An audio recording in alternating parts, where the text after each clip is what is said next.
Hello मेरे प्यारे साथियों, कैसे हो आप सभी। उम्मीद करता हूँ अच्छे होंगे और मन लगा के पढ़ाई कर रहे होंगे। और इसी पढ़ाई के सिलसिले को आगे बढ़ाने के लिए हम लेके आए हैं 12th के क्वेश्चंस, और वो भी 30, जिसमें हर रोज़ हम 30-30 क्वेश्चन पढ़ते जा रहे हैं। और इसी से हमारी तैयारी और अच्छी हो जाएगी, जिससे हम बोर्ड में बेहतर नंबर ला पाएंगे। तो चलिए बिना देर किए हुए शुरू करते हैं।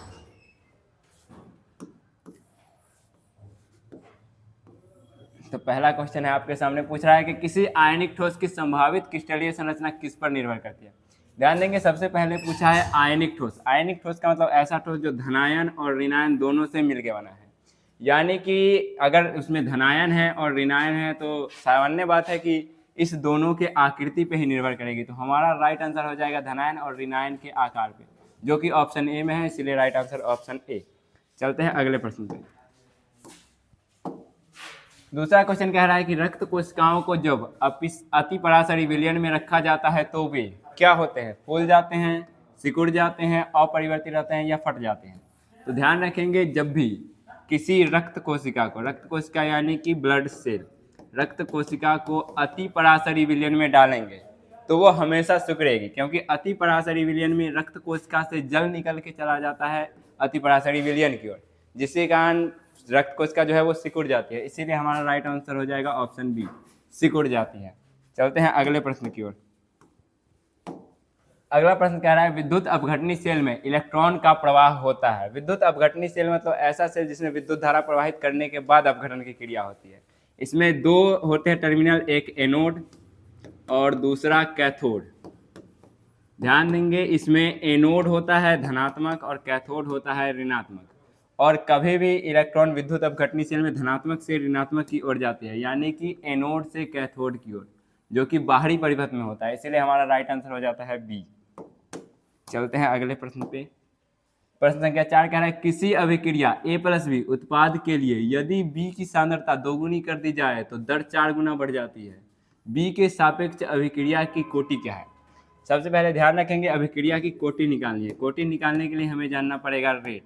तो रेट इक्वल टू होता है, जिसका भी रेट निकालना है उसकी सांद्रता की घात, जिसमें ये n ही है जो बताता है अभिक्रिया किस कोटि की है।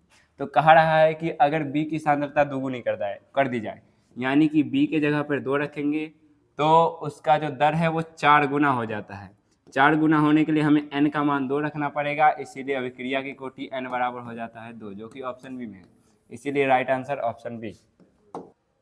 प्रश्न 5 कह रहा है पायसी कारक का कार्य है। पायसी कारक का कार्य होता है कि दोनों पदार्थ यानी कि ए और बी, जो भी होगा, एक या दो या बोल ले ए और बी, दोनों के पृष्ठ तनाव को तोड़कर उसको एक साथ मिक्स कर देना, यानी कि पायस को अस्थायी बनाना, जो कि ऑप्शन ए में है। राइट आंसर हो जाएगा ऑप्शन ए। चलते हैं अगले प्रश्न पे। क्वेश्चन 6 कह रहा है बॉक्साइट एश से एल्यूमिनियम के निष्कर्षण की प्रक्रिया कहलाती है। तो ध्यान रखेंगे, बॉक्साइट से एल्यूमिनियम का निष्कर्षण हॉल हेरॉल्ड प्रक्रिया कहलाती है, जो कि ऑप्शन बी में है। इसको सीधे सीधे याद रखेंगे, हॉल हेरॉल्ड प्रक्रिया, ऑप्शन बी।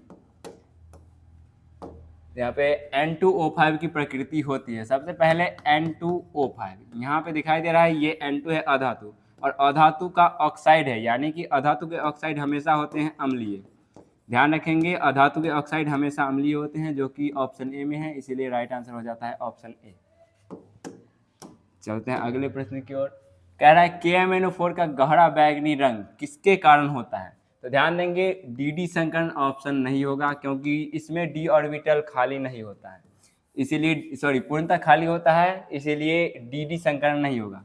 दूसरा, आवेश स्थानांतरित स्पेक्ट्रम, ये हो सकता है। ऑप्शन सी, अयुग्मित डी इलेक्ट्रॉन की उपस्थिति, ये आंसर नहीं होगा। ऑप्शन डी, Mn की उच्च ऑक्सीकरण अवस्था, ये भी आंसर नहीं होगा। यानी कि हमारा राइट आंसर होता है ऑप्शन बी, आवेश स्थानांतरित स्पेक्ट्रम। इसमें होता क्या है कि ऑक्सीजन की ओर से इलेक्ट्रॉन जाता है मैग्नीज की ओर, जिसके कारण इसका रंग बैंगनी दिखाई देता है। तो इसका राइट आंसर होता है ऑप्शन बी। ऑप्शन बी हो जाता है राइट आंसर, ध्यान रखेंगे। पूछ रहा है FeH2O5NOSO4 ब्राउन रिंग कॉम्प्लेक्स में Fe की ऑक्सीकरण अवस्था है। यानी कि ये पूछना चाह रहा है कि इसमें जो केंद्रीय धातु परमाणु Fe है, इसकी ऑक्सीकरण अवस्था क्या है। तो ध्यान रखेंगे, ऑक्सीकरण अवस्था जिसकी निकालनी होती है उसे हम X मान लेते हैं। उसके अलावा H2O का कोई भी चार्ज नहीं होता, यानी कि 0, और ये है 5 H2O जुड़े हुए हैं Fe के साथ। इसके साथ NO है एक जिसका होता है +1, उसके बाद SO4 जिसका होता है -2। ध्यान रखेंगे -2 +1 यानी कि -1, तो इसका राइट आंसर होता है, सॉरी -1 नहीं +1, यानी कि इसका राइट आंसर होता है +1। ध्यान रखेंगे ऑप्शन ए +1। कार्बन टेट्राक्लोराइड का द्विध्रुव आघूर्ण होता है। कार्बन टेट्राक्लोराइड यानी CCl4, इसमें एक कार्बन के चारों तरफ क्लोरीन जुड़े होते हैं, एक ऊपर एक नीचे एक दाएं और बाएं। इसमें इस इलेक्ट्रॉन के विद्युत ऋणात्मकता को ये क्लोरीन खत्म कर देता है और ऊपर वाले के विद्युत ऋणात्मकता को नीचे वाला क्लोरीन खत्म कर देता है, यानी इसका कुल विद्युत आघूर्ण हो जाता है 0, जो कि है ऑप्शन ए में। तो राइट आंसर होता है ऑप्शन ए। चलते हैं अगले प्रश्न में। प्रश्न संख्या 11, पिक्रिक अम्ल का रासायनिक नाम क्या है? पिक्रिक अम्ल का रासायनिक नाम याद रखेंगे 2,4,6 ट्राई नाइट्रोफिनॉल। इसका संरचना देख लीजिए, ये बेंजीन रिंग, इस पे OH यानी कि फिनॉल, और साथ में 2 पे लगेगा एक NO2, 4 पे लगेगा एक NO2 और 6 पे लगेगा एक NO2, यानी कि 2,4,6 ट्राई नाइट्रोफिनॉल। ये इसका संरचना सूत्र है जो कि ऑप्शन बी में है। तो राइट आंसर ऑप्शन बी। अगला प्रश्न, रोजेनमुंड उपचयन में उत्प्रेरक के रूप में प्रयुक्त होता है। तो ध्यान रखिए रोजेनमुंड उपचयन में उत्प्रेरक के रूप में पैरेडियम प्रयुक्त होता है PD, परंतु इसके साथ BaSO4 एक उत्प्रेरक विष के रूप में काम करता है। BaSO4 उत्प्रेरक विष है और PD उत्प्रेरक है, इसीलिए हमारा राइट आंसर हो जाएगा डी, PD और BaSO4। हॉफमैन ब्रोमाइन अभिक्रिया में मध्यमवर्ती के रूप में क्या बनता है? देखते हैं, कार्बोधनायन, मुक्त मूलक, एल्किल आइसोसाइनेट, नाइट्रोसो यौगिक। तो ध्यान रखेंगे जो भी हॉफमैन ब्रोमाइन अभिक्रिया में मध्यवर्ती के रूप में बनता है वो है एल्किल आइसोसाइनेट। इसका सूत्र होता है RNC डबल बॉन्ड और डबल बॉन्ड O। ये होता है इसका सूत्र RNCO, जो कि है एल्किल आइसोसाइनेट, और यही मध्यवर्ती के रूप में बनता है हॉफमैन ब्रोमाइड अभिक्रिया में, जो कि ऑप्शन सी में है। तो राइट आंसर ऑप्शन सी है। चलते हैं अगले प्रश्न पे। कह रहा है अमीनो अम्ल की प्रकृति होती है। अमीनो अम्ल मतलब जिसमें एमीन ग्रुप भी हो और अम्ल भी हो। ध्यान रखेंगे जिसमें ये दोनों ग्रुप पाया जाएगा एक साथ वही होगा एमिनो अम्ल। अब इसमें से NH2 है क्षारीय और COOH है एसिडिक, यानी कि अम्लीय। अब अम्लीय वाला क्षारीय वाले से अभिक्रिया कर सकता है और क्षारीय वाला अम्लीय वाले से अभिक्रिया कर सकता है, यानी कि इसकी प्रकृति हो जाएगी उभयधर्मी, क्योंकि ये दोनों से अभिक्रिया कर सकता है। तो इसका राइट आंसर हो जाता है ऑप्शन डी, और ऑप्शन डी उभयधर्मी, क्योंकि इसमें एक क्षारीय ग्रुप है और एक अम्लीय ग्रुप है। तो ऑप्शन डी याद रखेंगे। चलते हैं अगले प्रश्न पे।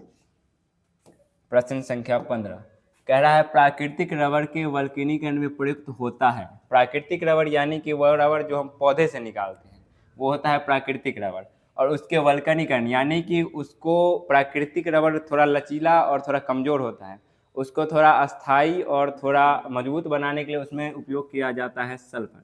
सल्फर क्या करता है कि उसके संरचना में जाके उसको क्रॉस लिंक कर देता है, यानी कि मान लें अगर इस प्रकार की संरचना है प्राकृतिक रबर की, मान लेते हैं बहुत सारी ऐसे सीधी सीधी संरचना है, तो इसमें सल्फर जाएगा तो इसे क्रॉस करके जोड़ देगा, जिससे इसकी मजबूती बढ़ जाएगी और प्रत्यास्थता भी बढ़ जाएगी, यानी कि ये थोड़ा ज़्यादा उपयोगी हो जाएगा जिसका हम लोग उपयोग कर सकते हैं।